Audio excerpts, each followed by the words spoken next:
A new American revolution has begun, not against the forces of a colonial kingdom, but a rebellion against an oppressor that has risen among us. It is not a foreign invasion we have to fear, rather the threat of a force within our nation that has usurped what was once a dream of having the greatest democracy ever known to man. We now live in a world where the population has grown exponentially, and the planet is running out of resources to sustain us all. We in the inner city and those struggling in the suburban ghettos may not realize it yet, but make no mistake, the people who control the technology and run every enterprise that makes up our world have seen this coming for a long time. The ideas of renewable energy, global warming, the idea of collectively working were purposefully bought out, derailed, demonized, or corrupted in favor of an economic structure designed by a monetary caste system.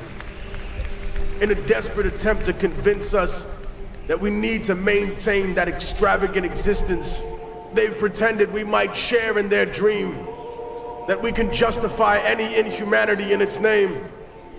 Out of this blind ignorance was born the curse of slavery. Many of the founders of this nation were themselves Masons. That is not a left-wing or right-wing conspiracy theory. It is a widely known and accepted fact. So then explain to me how a nation founded by men who not only understood the long and complicated history of Europe, but also that of Africa, could permeate such a lie in convincing the American public that one race of men was superior and one inferior. When in fact we know that all the early men, the people who created civilization, every aspect of what we see today, the foundation of all modern human life, were from Africa. The greatest cowardice, of course, came not with slavery itself, unfortunately, but with the excuses for slavery. For if America had been as brave as the Roman Empire and all other empires that had come after her, and claimed, no, we were just stronger, and that's why we took you, then when slavery was over, racism would have probably followed in suit. But instead, it was the social lie, the religious lie that was told, that stayed in the minds of people, that separated one human being from another, in order to distract us from the issues of class and freedom. They created issues around religion and race to dominate the world for centuries to come. Some claim that they respect the culture of life in this country. They cry out for the indignity of children that are slaughtered before they are born. But God has not penetrated their souls, for they have no empathy, nothing in their cold hearts for the hundreds of thousands of lives we have taken in our wars overseas, for that which they call collateral damage, which are the burnt and damaged children of the world. They have no prayers for them, only snide commentary on the internet and laughter in their hearts, and yet you claim to be one with God. We talk about immigration in this country. Might doesn't make right, ladies and gentlemen. It just makes right now.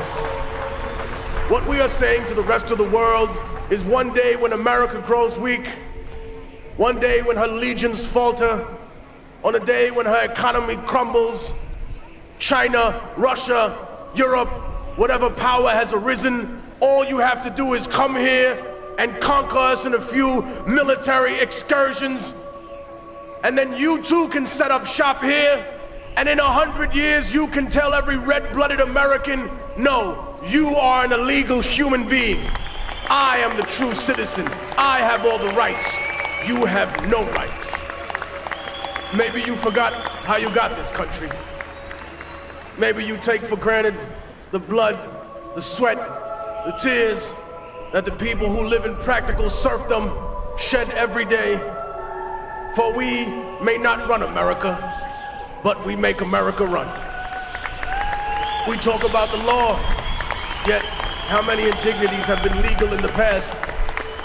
How many treaties with Native American people have we broken? How many international laws have we violated? And speaking of laws, how can a corporation be regulated by a government that is funded and controlled by corporations? How can there be accountability for people who see a profit margin above the lives of Americans, above the lives of human beings in other countries? We have taken the soul out of ourselves and placed them inside machines. My words, of course, will be marginalized, demonized in typical fashion. Anytime you dare to question the power structure, they say you hate America. No, I love this country. I see its beauty every day in its people. And I love it a lot more than those that have abandoned the American worker, that have chose to exploit and try and take away every single benefit that she has. Those that attempt to make excuses for every atrocity committed in the name of supposed freedom. Those who demand accountability from everyone, but offer none themselves. Who favor contracts over lives, who favor invasion and control over organic democracy overseas. The greatest flaw that any intelligent person has is to think that they're smarter than everyone else.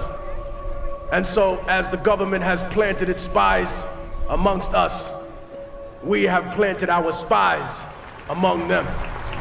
They have infiltrated every branch of the American government. They have retrieved names, data, hard numbers, the paper trail that will expose those that truly control this country, those that control the political parties, those that control the oil industry, the energy, those that stand behind the companies faceless, whose names have never been revealed until today.